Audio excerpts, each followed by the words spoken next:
റവാഡ ചന്ദ്രശേഖരനെ പോലീസ് മേധാവിയാക്കിയത് മെറിറ്റിന്റെ അടിസ്ഥാനത്തിലെന്ന് പി ജയരാജൻ. കൂത്തുപറമ്പിൽ വെടിവെപ്പ് നടത്തിയത് റവാഡ ഒറ്റയ്ക്കല്ല, നിതിൻ അഗർവാൾ CPIMകാരെ തല്ലിച്ചതച്ച ആളെന്നും ജയരാജൻ.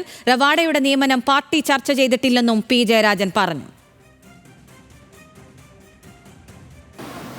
ചുമതല നിർവഹിക്കാൻ ആരാണ് യോഗ്യൻ എന്നത് ഗവൺമെൻറ് മെറിറ്റിൻ്റെ അടിസ്ഥാനത്തിൽ തീരുമാനിച്ചിരിക്കുകയാണ്. അപ്പോൾ അത് രാഷ്ട്രീയമായിട്ടുള്ള നിലപാട് സ്വീകരിക്കേണ്ട ഒരു പ്രശ്നമല്ല. അത് ഗവൺമെൻറ് തങ്ങളുടെ മുന്നിലുള്ള വന്ന നിർദ്ദേശങ്ങളെ അടിസ്ഥാനപ്പെടുത്തി തീരുമാനമെടുത്തതാണ്. കൂത്തുപറമ്പ് വെടിവെപ്പിൻ്റെ കാര്യത്തിൽ രവത ഉൾപ്പെടെയുള്ള ആളുകൾക്കെതിരായിട്ടും അന്ന് ആക്ഷേപം ഉന്നയിച്ചതാണ്. രവതി ഒറ്റക്കല്ല, ഇവരെല്ലാം ചേർന്നുകൊണ്ടാണ് അന്നത്തെ ലാത്തി ചാർജും വെടിവെപ്പുമൊക്കെ ഇടയാക്കിയിട്ടുള്ള സംഘർഷം ഉണ്ടായത്. തീർച്ചയായിട്ടും ഇപ്പോൾ പരിഗണിക്കപ്പെട്ട 3 പേരിൽ മറ്റൊരാളാണ് നിതിൻ അഗർവാൾ. നിതിൻ അഗർവാളിനെതിരായിട്ടും CPIM പരാതി നൽകുകയുണ്ടായി. ഏതാണ്ട് വെടിവെപ്പ് നടന്ന അതേ കാലത്താണ് തലശ്ശേരിയിൽ ചുമതലയുണ്ടായിരുന്ന നിതിൻ അഗർവാൾ, അന്ന് ASP ആയിരുന്നു. അവിടെ RSSുമായിട്ട് CPIM സംഘർഷത്തിൽ ഉണ്ടായിരുന്ന സമയത്ത് CPMൻ്റെ ഇപ്പോഴത്തെ കൂത്തുപറമ്പ് ഏരിയ സെക്രട്ടറി M സുകുമാരനെ ഭീകരമായി ലോക്കപ്പിൽ വെച്ച് തല്ലിച്ചതച്ച കേസിൽ പ്രതിയായിരുന്നു നിതിൻ അഗർവാൾ. അജിത് ബാബു ഉണ്ട് വിവരങ്ങളുമായി. അജിത്ത്, കൂത്തുപറമ്പ് വെടിവെപ്പ് എടുക്കുകയാണെങ്കിൽ പോലീസിന്റെ അതിക്രൂരമായ മർദ്ദനങ്ങൾക്കും വെടിവെപ്പുകൾക്കും ഒക്കെ ഇരയായവരാണ് CPIM. ഇപ്പോൾ എന്താണ് വിഷയത്തിൽ പി ജയരാജൻ പറയുന്നത്? അദ്ദേഹം വിമർശനം ഉന്നയിക്കുന്നുണ്ടോ? എന്തൊക്കെയാണ് വിശദാംശങ്ങൾ?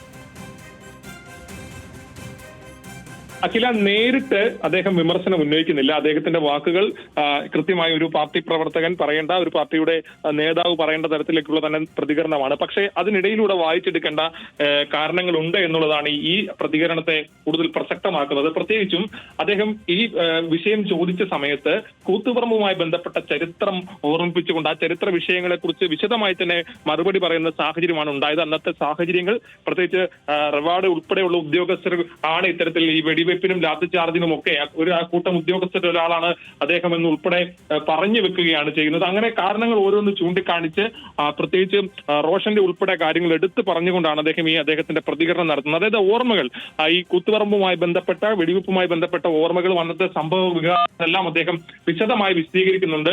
മന്ത്രി എത്തിയതിന് പിന്നാലെയാണ് സംഘർഷം മൂർച്ഛിച്ചെന്നും അന്ന് അവിടെ ഉണ്ടായിരുന്ന ഉദ്യോഗസ്ഥരുടെ പേരുകൾ പറയുന്നത് ഉൾപ്പെടെയുള്ള കാര്യങ്ങൾ അദ്ദേഹം ചെയ്യുന്നുണ്ട് എന്നുള്ളതാണ് ഒന്നാമത്തെ കാര്യം. രണ്ടാമത്തെ പ്രധാനപ്പെട്ട കാര്യം, ഈ വിഷയവുമായി ബന്ധപ്പെട്ട് ഇതിനോടകം തന്നെ വിവാദമായ പശ്ചാത്തലത്തിലാണ് അദ്ദേഹത്തിന്റെ ഒരു വളരെ പ്രധാനപ്പെട്ട പ്രതികരണം ഉണ്ടാകുന്നത്. അതായത് ഈ വിഷയം, നിയമനം പാർട്ടി ചർച്ച ചെയ്തിട്ടില്ല എന്നുള്ളതാണ് അദ്ദേഹം പറയുന്നത്. അതായത് നമുക്കറിയാം, CPMന്റെ സംഘടനാ സംവിധാനം വെച്ച് ഓരോ വിഷയങ്ങളും വിശദമായി പാർട്ടി കമ്മിറ്റികളിൽ ചർച്ച ചെയ്യുകയും അത് പരിഗണിക്കുകയും അത് വിഷയങ്ങൾ വിശദമായി ചർച്ച ചെയ്യുന്ന ഒരു രീതിയാണ് CPMനുള്ളത്. അങ്ങനെ സംഘടനാ രീതിയാണ് CPMനുള്ളത്.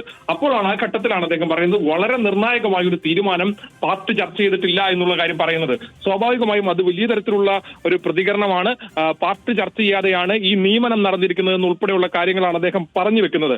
അതുകൊണ്ട് തന്നെ വരും ദിവസങ്ങളിൽ ഈ പ്രതികരണവുമായി ബന്ധപ്പെട്ട് കൂടുതൽ പ്രശ്നങ്ങൾ ഉണ്ടാവാനുള്ള സാധ്യതയാണ് തെളിയുന്നത്. അത്രത്തോളം രൂക്ഷമായ ഭാഷയാണ് അദ്ദേഹം കൃത്യമായി സംഘടനാപരമായ സംഘടനയ്ക്കുള്ളിൽ നിന്ന്, സംഘടനയുടെ ചട്ടക്കൂടുകൾക്കുള്ളിൽ നിന്നാണ് പ്രതികരിക്കുന്നെങ്കിൽ പോലും ആ വാക്കുകൾക്ക് നല്ല മൂർച്ചയുണ്ട് എന്നുള്ളതാണ് ഇവിടെ പ്രധാനമായും നമ്മൾ എടുത്തു കാണേണ്ടത്. ആ വിഷയത്തിൽ അദ്ദേഹം പറയുന്നത്, ഈ വിഷയം നയപരമായ കാര്യങ്ങളാണ് പാർട്ടി തീരുമാനിക്കേണ്ടത്. മന്ത്രിസഭയാണ് ഈ കാര്യം തീരുമാനിച്ചത്. ചുമതല നൽകാൻ ആരാണ് യോഗ്യനെന്ന് ഗവൺമെന്റ് മെറിറ്റിന്റെ അടിസ്ഥാനത്തിലാണ് തീരുമാനിച്ചത്. അതിൽ പാർട്ടി വിഷയം ചർച്ച ചെയ്തിട്ടില്ല എന്നുള്ളതാണ് അദ്ദേഹം ആ കാര്യത്തിൽ പറയുന്നത്. മാത്രമല്ല, LDF സർക്കാരിന്റെ രാഷ്ട്രീയത്തിന് അതീതമായ തീരുമാനങ്ങളെ വിവാദമാക്കുക എന്നതാണ് വലതുപക്ഷ മാധ്യമങ്ങളുടെ രീതി എന്നുൾപ്പെടെ ഉള്ള വിമർശനങ്ങൾ കൂടി അദ്ദേഹം വെക്കുന്നുണ്ട്. പോലീസ് മേധാവി സ്ഥാനത്തേക്ക് എത്തുമ്പോൾ അവിടെ കൂത്തുപറമ്പും ചർച്ചയാകും. ആ വിഷയത്തിലാണ് ഇപ്പോൾ പി ജയരാജൻ പ്രതികരിച്ചത്. അതിന്റെ വിശദാംശങ്ങളാണ് അജിത് ബാബു നൽകിയത്.